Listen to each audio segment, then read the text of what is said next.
엄마가 죽어도 아빠는 눈물 한 방울 안 흘릴 거야. 6살 민준이가 던진 이 말에 수지는 손에 들고 있던 국자를 떨어뜨렸습니다. 국물이 튀어 손등을 대었지만 통증은 느껴지지 않았죠. 아이의 입에서 어떻게 저런 말이 나올 수 있을까요? 민준아, 그게 무슨 소리니? 어제 아빠가 전화하면서 그랬어. 그 여자 죽어도 상관없어. 보험금이나 챙기면 되지라고. 수진의 머릿속이 하얗게 변했습니다. 설마 보험금? 재혁이 자신의 죽음을 바라고 있다는 건가요? 손이 부들부들 떨려왔습니다. 7년간 헌신한 결혼 생활이 주마등처럼 스쳐 지나갔죠. 그날 새벽 3시 수지는 잠든 재혁의 휴대폰을 조심스럽게 집어들었습니다. 비밀번호는 자신의 생일, 아니 벌써 바뀌어 있었습니다. 여러 번 시도 끝에 재혁의 차 번호를 입력하자 화면이 열렸죠. 메신저를 열어보는 순간 수진의 세계가 무너져 내렸습니다. 형, 그년 죽으면 보험금 5억이야. 애들 양육권만 내가 가져오면 재혼도 문제없어. 요즘 교통사고 많잖아. 브레이크 고장으로 만들면 딱인데. 생명보험 2억, 상해보험 3억. 다 내 명의로 바꿔놨어. 완벽하지? 수지는 입을 막았습니다. 비명이 새어나올 것만 같았죠. 남편이 자신을 죽이려 한다니. 그것도 보험금을 노리고. 눈물이 쏟아졌지만 소리내어 울 수는 없었습니다. 재혁이 깰까봐 두려웠으니까요. 화면을 캡처하고 증거를 확보한 수지는 조용히 안방을 빠져나왔습니다. 거실 소파에 주저앉아 생각에 잠겼죠. 경찰에 신고할까? 아니, 아직 실행에 옮기지 않았으니 증거가 부족할 겁니다. 이혼? 그러면 아이들은 어떻게 되나요? 아니야. 이대로 당할 순 없어. 수진의 눈빛이 차갑게 식어갔습니다. 그동안 참고 또 참았지만 이제는 달랐죠. 자신의 목숨이 걸린 문제였으니까요. 수진은 노트북을 켜고 검색창에 타이핑하기 시작했습니다. 남편 재산 조회 방법, 보험금 수령인 변경, 이혼 시 재산 분할 최대치, 그리고 마지막으로 검색한 단어, 완벽한 복수 방법. 새벽 5시 30분, 수진은 평소처럼 일어났습니다. 하지만 오늘은 달랐죠. 얼굴에는 아무 일도 없었다는 듯 미소를 띠고 있었지만 눈빛만큼은 얼음장처럼 차가웠습니다. 엄마, 배고파요. 막내 민준이가 부엌으로 달려왔습니다. 수지는 아이를 꼭 안아주며 머리를 쓰다듬었죠. 우리 민준이, 엄마가 맛있는 거 해줄게. 엄마는 민준이랑 서연이가 있어서 죽을 수 없단다. 엄마, 무슨 말이야? 아무것도 아니야. 밥 먹자. 수지는 정성스럽게 아침을 차렸습니다. 된장찌개, 계란말이, 김구이, 그리고 재혁이 좋아하는 고등어구이까지. 상을 보고 놀란 재혁이 물었습니다. 오늘 무슨 날이야? 갑자기 왜 이래? 그냥 당신이 요즘 힘들어 보여서요. 맛있게 드세요. 재혁은 의심스러운 표호로 수진을 쳐다봤지만 곧 식사를 시작했습니다. 맛있게 먹는 모습을 보며 수진은 속으로 중얼거렸죠. 실컷 먹어. 이게 마지막 편한 식사가 될 테니까. 재혁이 출근 준비를 하는 동안 수지는 그의 차키를 슬쩍 챙겼습니다. 복제키를 만들어야 했죠. 브레이크를 고장낸다고요? 그렇다면 이쪽에서 먼저 확인해 봐야 했습니다. 여보, 잘 다녀와요. 오늘도 화이팅? 그래. 재혁이 어리둥절한 표정으로 현관문을 나섰습니다. 수지는 커튼 사이로 재혁의 차가 주차장을 빠져나가는 걸 확인했죠. 그리고 즉시 행동에 들어갔습니다. 먼저 아이들을 학교와 어린이집에 보냈습니다. 그리고 평소 알고 지내던 정비소 사장님에게 전화를 걸었죠. 사장님, 제 차 좀 봐주실 수 있으세요? 브레이크가 좀 이상한 것 같아서요. 그래요? 지금 바로 가져오세요. 수지는 재혁의 예비키로 차를 몰고 정비소로 향했습니다. 정비소 사장이 리프트에 차를 올리고 하부를 확인하더니 인상을 찌푸렸습니다. 사모님, 이거 누가 손댄 것 같은데요? 네. 무슨 말씀이세요? 브레이크 라인이 미세하게 칼집이 나 있어요. 한두 번은 괜찮을 텐데 급정거를 몇 번 하다 보면 끊어질 수 있습니다. 이거 정비소에서 실수로 그런 게 아니고서야. 수진의 얼굴이 새하얗게 질렸습니다. 정말이었습니다. 재혁이 자신을 죽이려고 벌써 차에 손을 댄 거였죠. 다리에 힘이 풀려 주저앉을 뻔했지만 수지는 꾹 참았습니다. 사장님, 이거 사진으로 찍어주실 수 있으세요? 그리고 견적서도 자세하게 뽑아주시고요. 네. 아, 네. 알겠습니다. 정비소 사장은 의아해하면서도 요청대로 해주었습니다. 수지는 그 자료들을 받아 USB에 저장했죠. 증거 확보 1단계 완료였습니다. 집으로 돌아온 수지는 서재 금고를 열었습니다. 비밀번호는 재혁의 생일. 안에는 통장들과 서류들이 가득했죠. 하나씩 꺼내 확인하던 수진의 손이 멈췄습니다. 생명보험 증서. 피보험자는 자신, 수익자는 재혁. 보험금 2억. 상해보험 증서. 피보험자는 자신, 수익자는 재혁. 보험금 3억. 그런데 이상한 점이 있었습니다. 가입 날짜가 불과 3개월 전이었죠. 수지는 이 보험에 가입한 기억이 없었습니다. 서명란을 자세히 보니 필적이 묘하게 어색했습니다. 위조했어. 내 서명을 위조했다고. 수지는 보험 증서를 스캔해서 파일로 저장했습니다. 그리고 보험사에 전화를 걸었죠. 여보세요. 계약 조회 좀 하고 싶은데요. 제 명의로 된 보험이 맞는지 확인하고 싶어서요. 상담원이 계약 내용을 확인해 주었습니다. 수지는 조용히 물었죠. 혹시 계약할 때 제가 직접 방문했나요? 아니면 대리인이 왔나요? 고객님, 기록을 보니 남편분께서 대리로 계약하셨네요. 부인분 서명도 받아오셨고요. 그렇군요. 감사합니다. 전화를 끊은 수지는 차갑게 웃었습니다. 서명 위조의 보험 사기. 증거는 계속 쌓여가고 있었죠. 오후 3시 수지는 대형 로펌 상담실에 앉아 있었습니다. 50대 중반의 베테랑 변호사가 수진이 가져온 자료들을 검토하고 있었죠. 사모님, 이건 단순 이혼 사건이 아닙니다. 살인 예비죄로도 고소가 가능합니다. 지금 고소하면 어떻게 되나요? 증거가 명확하니 구속영장은 나올 겁니다. 다만, 변호사가 잠시 말을 멈췄습니다. 다만요? 지금 고소하면 남편분은 처벌받겠지만 사모님이 원하시는 완벽한 복수는 어려울 수 있습니다. 저는 다른 방법을 제안하고 싶습니다. 수진의 눈빛이 반짝였습니다. 어떤 방법이죠? 변호사는 파일을 넘기며 설명하기 시작했습니다. 먼저 남편분의 모든 재산을 파악해야 합니다. 숨겨둔 계좌, 주식, 부동산까지 전부요. 그리고 보험금 수령인을 변경하세요. 조용히 남편분이 모르게. 그 다음엔요? 남편분이 실행에 옮기기 직전까지 기다립니다. 그리고 결정적인 순간에 모든 증거를 공개하는 거죠. 회사에, 주변 사람들에게, 그리고 경찰에. 수지는 변호사의 말을 듣고 천천히 고개를 끄덕였습니다. 이건 단순히 목숨을 지키는 게 아니었죠. 재혁의 인생을 완전히 무너뜨리는 복수였습니다. 좋아요. 그렇게 하죠. 그날 저녁 재혁이 퇴근했을 때 집안은 평소와 다름없었습니다. 맛있는 저녁이 차려져 있었고 수지는 웃으며 남편을 맞이했죠. 여보, 오늘도 고생했어요. 저녁 드세요. 그래. 재혁은 수진의 밝은 모습에 안심하며 식사를 시작했습니다. 하지만 수진의 머릿속은 차갑게 돌아가고 있었죠. 실컷 먹어. 곧 감옥 밥 먹게 될 테니까. 식사를 마친 재혁이 소파에 앉아 TV를 보는 동안 수진은 설거지를 하며 휴대폰을 확인했습니다. 탐정사무소에서 온 메시지가 떠 있었죠. 대상자의 동선 파악 완료. 매주 목요일 저녁 8시 강남의 한 호텔에서 여성과 만남. 사진 증거 확보했습니다. 수진의 입꼬리가 올라갔습니다. 보험금 사기에 살인 예비죄에 이제 불륜까지. 재혁의 인생은 이미 끝나가고 있었습니다. 거실에서 재혁의 목소리가 들려왔습니다. 여보, 물 좀 갖다 줘. 네, 지금 갖다 드릴게요. 수지는 환한 미소를 지으며 물잔을 들고 거실로 향했습니다. 하지만 그 눈빛만큼은 북극의 얼음처럼 차가웠죠. 복수는 이제 시작일 뿐이었습니다. 여보, 나 오늘 회사 워크숍 간다. 2박 3일이니까 집안일 알아서 해. 재혁은 캐리어를 끌며 현관으로 나섰습니다. 수지는 상냥하게 웃으며 배웅했죠. 조심히 다녀와요. 워크숍 장소가 어디예요? 제주도. 그럼 다녀올게. 문이 닫히자마자 수진의 표정이 차갑게 식었습니다. 제주도 워크숍? 거짓말이었죠. 탐정이 보낸 일정표를 보니 재혁의 회사에는 이번 주에 워크숍이 없었습니다.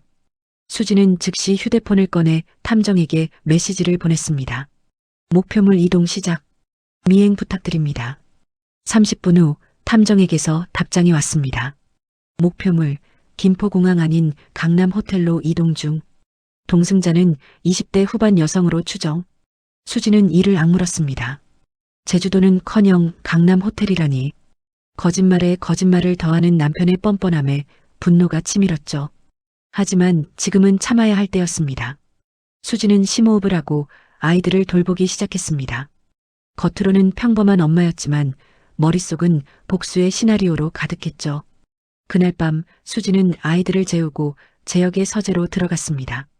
책장 뒤에 숨겨진 금고를 열고 서류들을 하나씩 꺼냈죠. 은행 통장, 주식계좌, 그리고 낯선 부동산 등기부등본. 이게 뭐지? 수진의 눈이 커졌습니다. 등기부등본에는 강남의 한 오피스텔이 적혀 있었죠. 소유주는 제역. 하지만 수진은 이 부동산에 대해 들어본 적이 없었습니다. 숨겨둔 재산이었어. 수진은 서류를 스캔하고 원본을 다시 제자리에 놓았습니다. 그리고 부동산 중개 사이트에 접속해 해당 오피스텔을 검색했죠. 시세는 5억. 전세로 임대 중이었고 임차인 이름은. 수진의 손이 떨렸습니다. 임차인 이름이 정미라였습니다. 탐정이 보내온 사진 속 여자의 이름과 같았죠. 오피스텔까지 마련해 준 거야? 내 몰래? 수진은 주먹을 불끈 쥐었습니다. 가정을 팽개치고 바람을 피우는 것도 모자라 자신의 목숨까지 노리면서 다른 여자에게는 집을 사준 남편.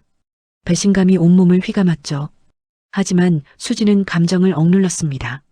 지금 중요한 건 증거 확보였으니까요.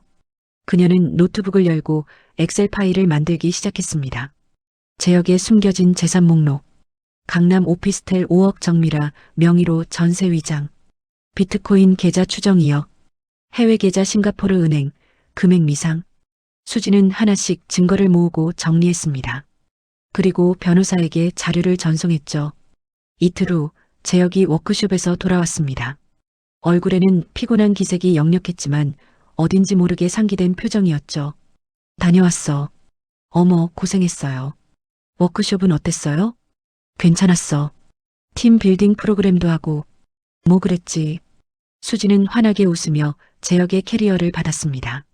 씻고 나와요. 저녁 차려놨어요. 제역이 욕실로 들어가자 수지는 재빨리 캐리어를 열었습니다. 옷가지 사이에서 호텔룸 카드키가 나왔죠.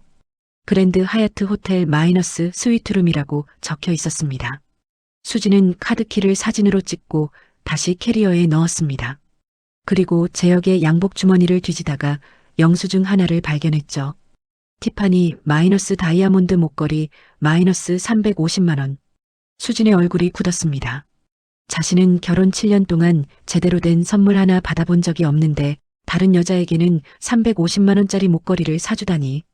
분노가 치밀었지만 수지는 꾹 참았습니다. 대신 영수증을 주머니에 넣고 저녁 식탁을 차렸죠. 여보, 밥 먹어요. 응. 제역은 아무렇지도 않게 밥을 먹었습니다. 수지는 그런 남편을 바라보며 속으로 중얼거렸죠. 조금만 더 기다려. 내가 저지른 일들을 세상에 다 공개해 줄 테니까. 식사 후 제역이 소파에 앉아 TV를 보는 동안 수지는 설거지를 하며 변호사에게 전화를 걸었습니다. 변호사님, 새로운 증거를 확보했습니다. 어떤 건가요? 숨겨둔 부동산이 있어요.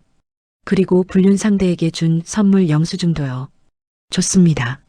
재산분할 소송에서 유리하게 작용할 겁니다. 계속 증거를 모아주세요. 네, 알겠습니다. 전화를 끊은 수지는 거울에 비친 자신의 얼굴을 보았습니다. 지친 주부의 모습이 아니라 전쟁을 준비하는 전사의 눈빛이 빛나고 있었죠. 다음 날 아침 수지는 평소처럼 아침을 차렸습니다. 하지만 제역의 반찬 접시에는 특별한 것이 하나 더 올라가 있었죠. 바로 된장찌개에 살짝 섞은 설사약이었습니다. 물론 위험한 양은 아니었습니다. 그저 하루 종일 화장실을 들락거리게 만들 정도의 소량이었죠. 잘 먹겠습니다. 제역은 아무것도 모르고 찌개를 한 숟가락 떠먹었습니다. 수지는 미소를 지으며 물었죠. 맛있어요? 응, 오늘 찌개 맛있네. 다행이다. 많이 드세요. 제역이 출근한 지 2시간 후 수진의 휴대폰에 문자가 왔습니다. 여보, 나 배탈 났나 봐. 계속 화장실 가게 돼. 오늘 중요한 프레젠테이션 있는데. 집에 소화제 있어? 수지는 빙그레 웃으며 답장을 보냈습니다. 어머, 어제 뭐 잘못 드셨나 봐요. 약국 가서 약 사드세요. 프레젠테이션 화이팅? 그날 저녁 창백한 얼굴로 돌아온 재혁은 소파에 쓰러지듯 앉았습니다. 하루 종일 화장실만 갔다 왔어. 죽는 줄 알았다고. 어머, 괜찮아요? 병원 가봐야 하는 거 아니에요? 아니, 이제 좀 나은 것 같아. 그냥 쉬면 될 것 같아. 수지는 걱정스러운 표정을 지으며 물을 가져다 주었습니다. 많이 힘들었죠? 푹 쉬어요. 재혁은 고개를 끄덕이며 눈을 감았습니다. 하지만 수진의 입가에는 차가운 미소가 번지고 있었죠. 이건 시작일 뿐이야. 앞으로 더 큰 고통이 기다리고 있을 테니까. 수진은 안방으로 들어가 노트북을 열었습니다. 화면에는 복수계획 타임라인이라는 제목의 문서가 떠 있었죠. 1단계 증거 수집 완료. 2단계 재산 파악 및 동결 준비 진행 중.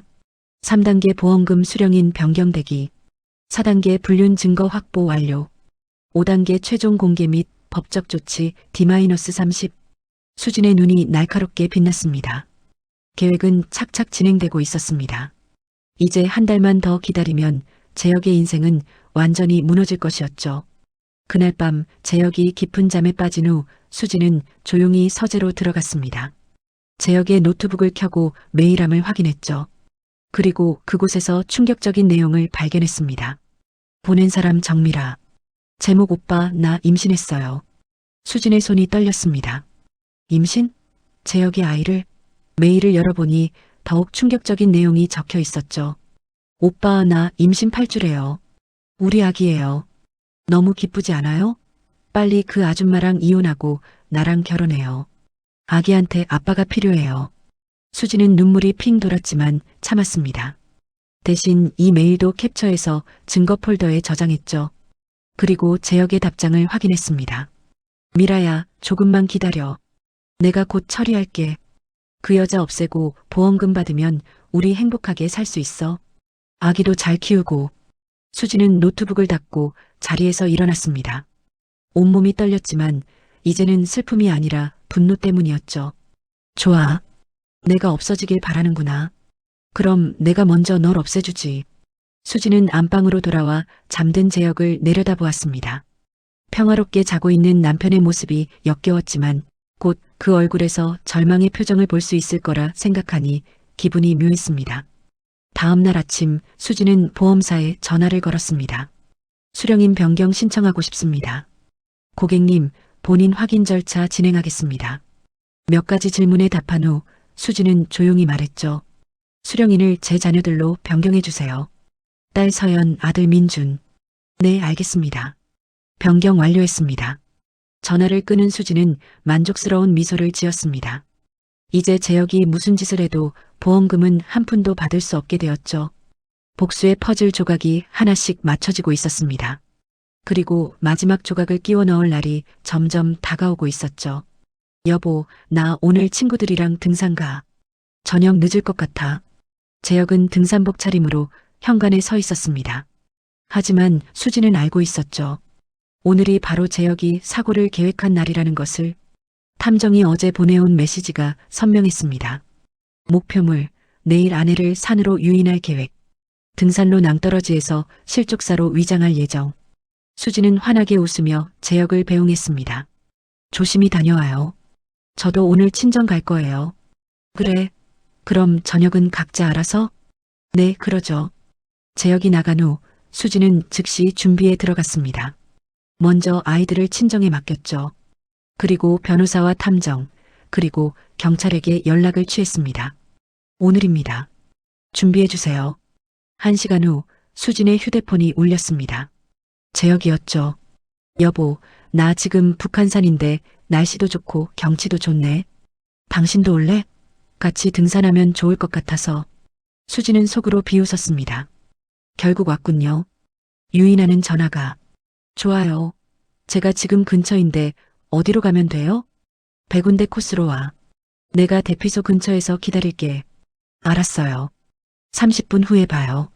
전화를 끊자마자 수지는 탐정에게 메시지를 보냈습니다. 작전 개시. 위치 추적 시작하세요. 수지는 등산복으로 갈아입고 가방에 몰래 카메라를 넣었습니다. 그리고 경찰이 대기 중인 장소를 확인한 후 북한산으로 향했죠. 등산로에 도착한 수지는 재혁에게 전화를 걸었습니다. 여보, 도착했어요. 어디에 있어요? 조금만 더 올라와. 대피소 지나서 100군데 가는 길목에 있어. 알았어요. 수지는 등산로를 천천히 올라갔습니다. 주변에는 탐정과 경찰이 민간인으로 위장해 거리를 두고 따라오고 있었죠. 수진의 가슴이 두근거렸지만 걸음을 멈추지 않았습니다. 30분을 걸어 올라가자 재혁이 보였습니다. 한적한 등산로 갈림길에 서 있었죠. 주변에는 사람이 없었고 한쪽은 가파른 낭떠러지였습니다. 여보, 여기 있었네. 수진이 다가가자 재혁이 어색하게 웃었습니다. 왔어? 여기 경치 좀 봐. 진짜 좋지? 그러게요. 근데 사람이 없네요?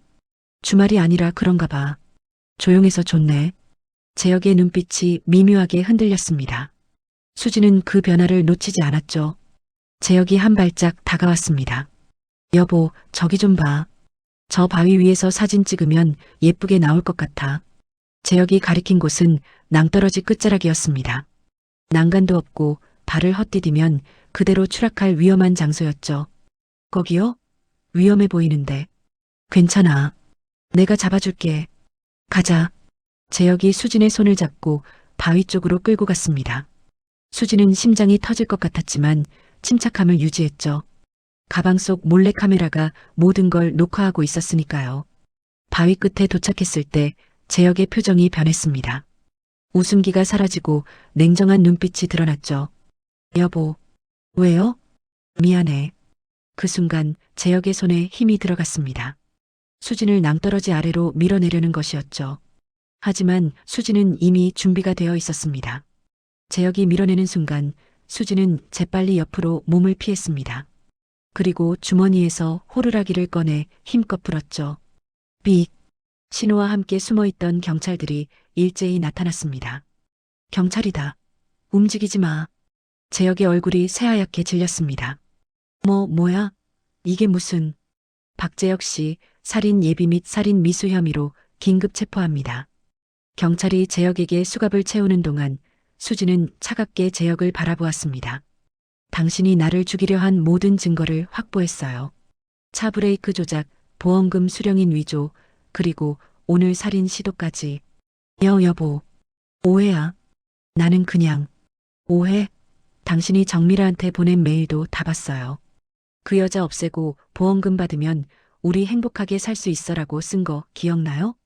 재혁의 입이 떡 벌어졌습니다. 어떻게 내 메일을...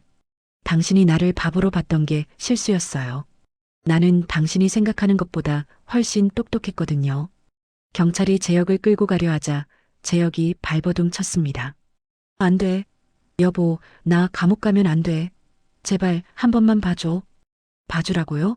당신은 나를 죽이려고 했잖아요. 그것도 보험금 때문에. 미안해. 내가 정신이 나갔었어. 제발 고소 취하해줘. 애들 생각해서라도. 수진의 표정이 차갑게 굳었습니다. 애들 생각? 당신이 애들 생각을 했다면 이런 짓을 할 수 있었을까요? 이제 애들은 제가 혼자 키울 거예요. 당신 없이. 여보. 재혁의 절규가 산속에 울려 퍼졌지만 수진은 뒤도 돌아보지 않았습니다. 경찰차가 떠나고 수진은 그 자리에 주저앉았죠. 긴장이 풀리면서 눈물이 쏟아졌습니다. 7년간의 결혼 생활, 그리고 남편의 배신. 모든 것이 한꺼번에 밀려왔죠. 하지만 울음은 금방 멈췄습니다. 이제 끝이 아니었으니까요. 아직 해야 할 일이 남아 있었습니다. 수지는 눈물을 닦고 일어섰습니다. 그리고 휴대폰을 꺼내 변호사에게 전화를 걸었죠. 변호사님, 1단계 완료했습니다. 이제 2단계로 넘어가죠. 좋습니다. 내일 사무실로 오세요. 재산분할 소송 준비하겠습니다. 전화를 끊은 수지는 산 아래를 내려다보았습니다. 서울 시내가 한눈에 보였죠. 저 아래 어딘가에 정미라가 있을 것이었습니다. 재혁의 체포 소식을 듣고 패닉에 빠져 있을 것이었죠. 수진의 입가에 차가운 미소가 번졌습니다. 이제 당신 차례야, 정미라. 재혁이 체포된 지 3일 후 수지는 강남의 한 카페에 앉아 있었습니다. 맞은편에는 창백한 얼굴의 정미라가 떨리는 손으로 커피잔을 들고 있었죠. 만나주셔서 감사합니다, 사모님. 감사는요. 당신이 요청했잖아요. 정미라는 고개를 숙이며 말했습니다. 죄송해요. 정말 죄송해요. 제가 미쳤었어요. 미쳤다고요? 그래서 남의 남편을 빼앗고 그 남자가 아내를 죽이려는 걸 알면서도 방조한 건가요?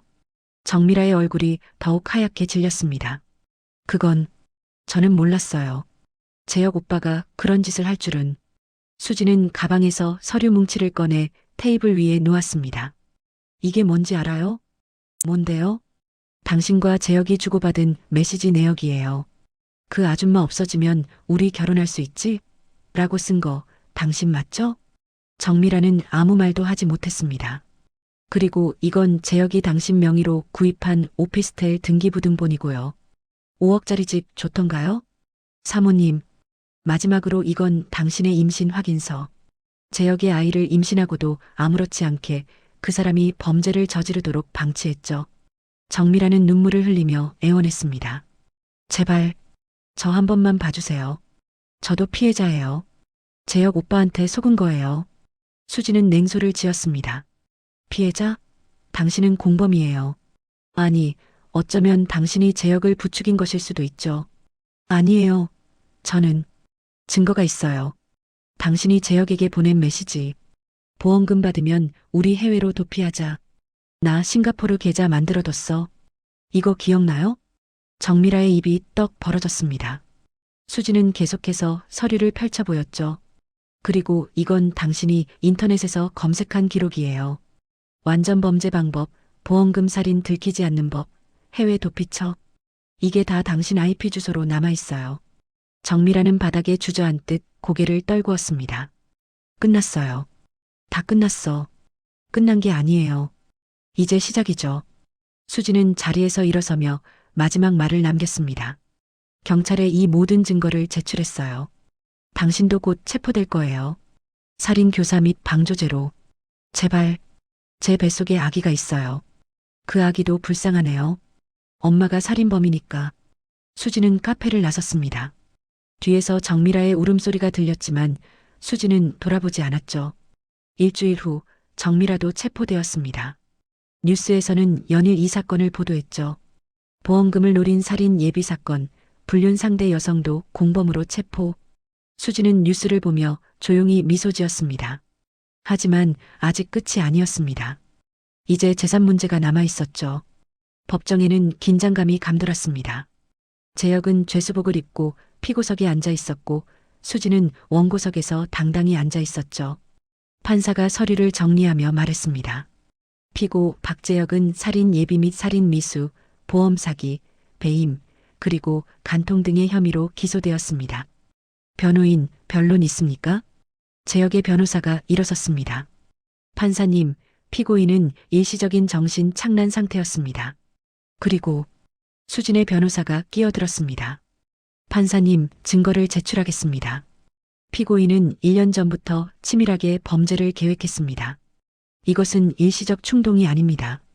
변호사는 재혁과 정미라의 메시지 기록, 차량 조작 증거, 보험 서류 위조 증거 등을 차례로 제출했죠. 판사는 증거들을 검토하며 고개를 끄덕였습니다. 피고인의 범행은 계획적이고 악질적입니다. 징역 12년을 선고합니다. 판사님, 재혁이 벌떡 일어나 소리쳤지만 판결은 번복되지 않았습니다. 이어서 재산분할 소송이 진행되었습니다. 수진의 변호사가 재혁의 숨겨둔 재산 목록을 제출했죠. 판사님, 피고인은 결혼 기간 동안 원고 몰래 상당한 재산을 은닉했습니다. 오피스텔 5억, 해외 계좌 3억, 비트코인 2억, 총 10억 원에 달합니다. 재혁의 변호사가 반박했습니다.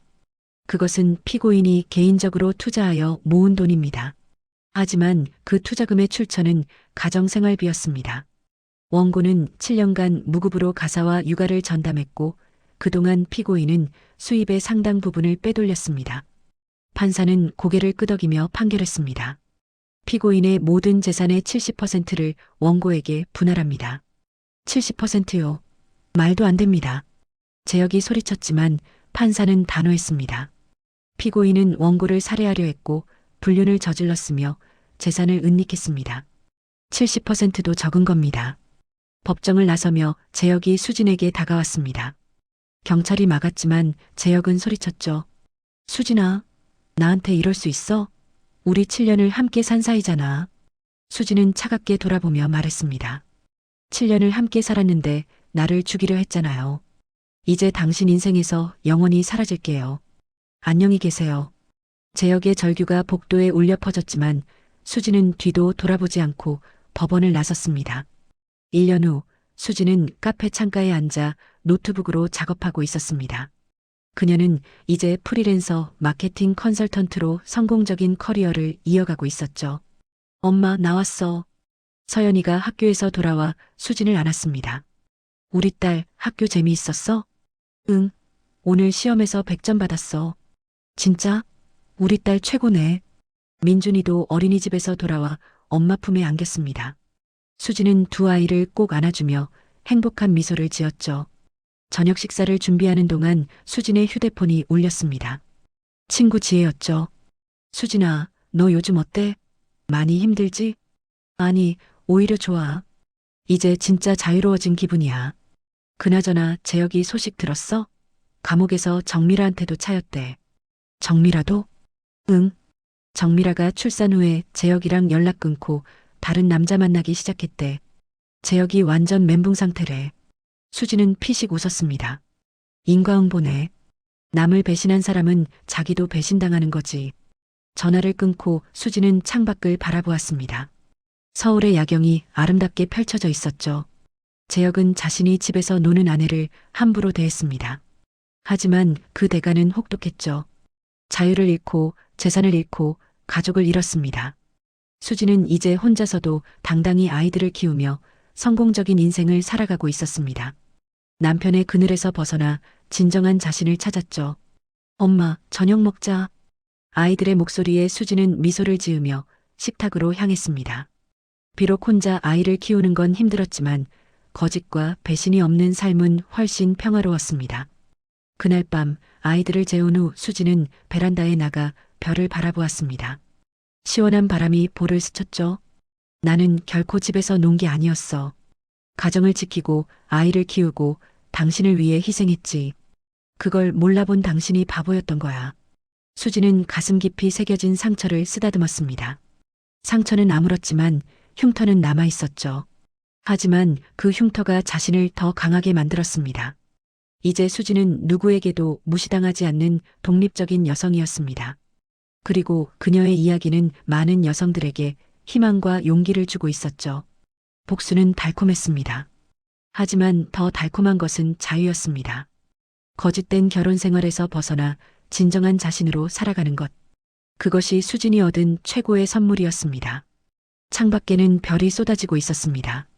수진은 별을 바라보며 작은 소원을 빌었죠. 나처럼 힘든 삶을 사는 모든 여성들이 용기를 내서 자신의 삶을 되찾기를, 그리고 진정한 행복을 찾기를. 수진의 이야기는 여기서 끝이 아니었습니다. 이제 시작이었죠. 새로운 인생의 첫 페이지가 펼쳐지고 있었습니다. 그리고 수진은 준비되어 있었습니다. 어떤 어려움이 와도 이겨낼 수 있는 강한 여성으로 다시 태어났으니까요. 끝에필로그. 5년 후 수진은 베스트셀러 작가이자 성공한 기업가가 되어 있었습니다. 그녀가 쓴 책집에서 놀던 여자의 반란은 수많은 여성들에게 영감을 주었죠. 재혁은 여전히 감옥에 있었습니다. 가석방 신청도 번번이 기각되었죠. 출소 후에도 그를 기다리는 것은 빚더미와 사회적 낙인뿐이었습니다. 정미라는 다른 남자와 재혼했지만 행복하지 못했습니다. 과거의 죄책감이 그녀를 괴롭혔죠. 그리고 수진의 아이들은 건강하고 밝게 자라고 있었습니다. 그들은 엄마를 자랑스러워했고 엄마처럼 강한 사람이 되고 싶어 했죠. 수진은 행복했습니다. 진정으로.